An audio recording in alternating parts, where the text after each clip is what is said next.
He was addressing journalists at Kiganjo College.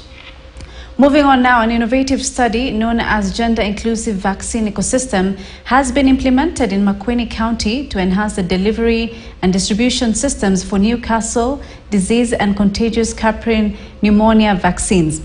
And this project specifically targeted smallholder women farmers, aiming to provide them with improved access to and utilization of these essential vaccines as a pathway of lifting them from the lower socioeconomic ladder to the upper. Philip Keitani with the details. In the heart of Kenya's rural communities, a silent revolution is underway. Indigenous chicken rearing has proven to be a viable pathway for women in lifting themselves out of poverty. But until now, the full potential of this ancient tradition remains untapped. Homes across the country proudly raise chicken, yet these cherished birds weren't being utilized as a pathway to prosperity, especially for women in smallholder farming communities. But the winds of change are blowing. The Gender Inclusive Vaccine Ecosystem GIVE project, spearheaded by Professor Salome Bukachi, is here to transform lives. In collaboration with the Kenya Agricultural Livestock Research Organization KALRO, the University of Nairobi, and the Cooperative University of Kenya, this 4-year vaccine research study was aimed to empower women and lift them from the lower economic ladder to the upper. We find a lot of women having chicken but not using it to build themselves up or to empower themselves. So this project realized, with the recognition that chicken is a very critical point in terms of empowering women, and that chicken is something that women can own easily as opposed to owning a cow.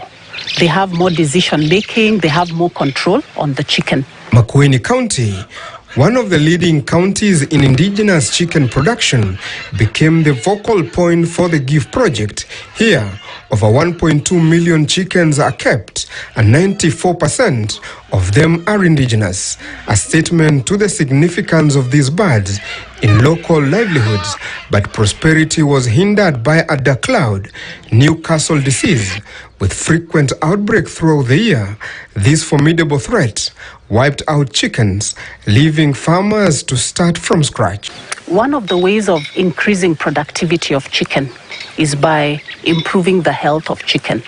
But we find that there are a lot of diseases that impact on the productivity of chicken. And one of them, a very key disease, is the Newcastle disease.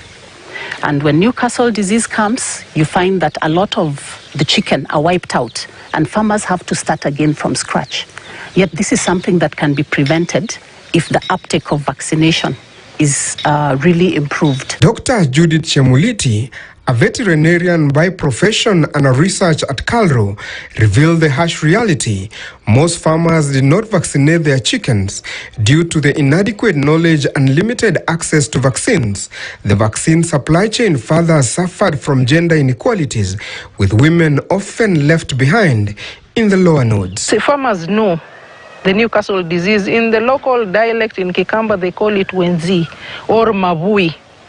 And usually the farmers associate the disease with the sudden death of so many birds, very high mortality. So they are aware the disease is there. Yes, some of them know that, yes, it can be controlled, but there's also a significant others who also do not know that the vaccines are there. So they know. The disease, our research shows that the disease is endemic. The disease is almost there throughout the year in very different parts of the county. Determined to break the barriers, the GIVE project hit the ground running, training over 626 farmers on chicken husbandry. Gender and group formation empowered these women to seize control of their chicken production. The outcome was astonishing, a 37% increase in chicken vaccination, reaching over 253 households and safeguarding over 257,609 chickens in a year. The mortality of birds decreased by 30%, unleashing newfound hope. Indigenous chicken is kept under extensive production system, which means birds are let out to free range. So if your neighbor has a disease, the chicken will go and pick it and come back with it. Yeah.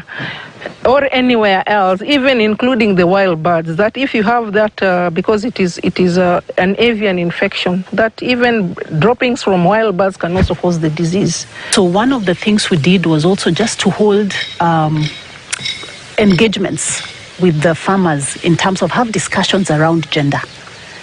How do people in this community deal with issues of men and women owning livestock, owning chicken, who owns, who takes care of the chicken, who cleans.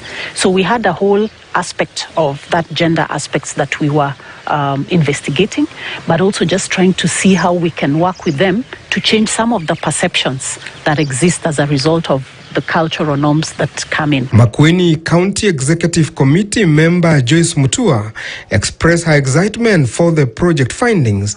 With vaccination centers now accessible at the ward level, farmers can now look forward to better access to vaccines at scheduled intervals. The biggest challenge we have faced is diseases which cause loss of poultry in numbers, in tens of hundreds. And therefore, while we have been promoting poultry value chain as a pathway out of poverty, then the challenge of disease outbreak has remained a major constraint. We are happy with the research work that has been done by the team that was doing work, Nairobi University, Corporate University, and Caro, because then it comes up with how farmers can be able to access vaccines, and especially taking this to their grassroots. That includes the wards. Empowered by the GIFT project, women like Anne Matheka have seen their dreams come to life. With 150 chicken and counting, she not only improved her lifestyle, but also purchased goats, transforming her future. Hapo zamani tulikuwa tunajaribu, lakini ugonjwa unakuja sote zinaisha sote. Na tangu wakati walitusomesha, wakatufundisha njia ya kuchanja kuku. Sasa nimeona uzuri. Wakatufundisha habari ya kuweka mayai vizuri, vile unaweza tunza vitu zako, kama ni kuku, kama ni kuangalia kama zina ugonjwa, kama kuangalia kama zina shida, zinatosheka ama haijatosheka. Sasa nikaanza kuelewa na nikaanza kujaribu. Mpaka sasa ninaendelea tu na napenda hii kazi sana ya kuchunga kuku na mbuzi. As the sun sets on the rural landscapes of Kenya, the GIFT project's impact on smallholder women farmers shines brighter than ever. Indigenous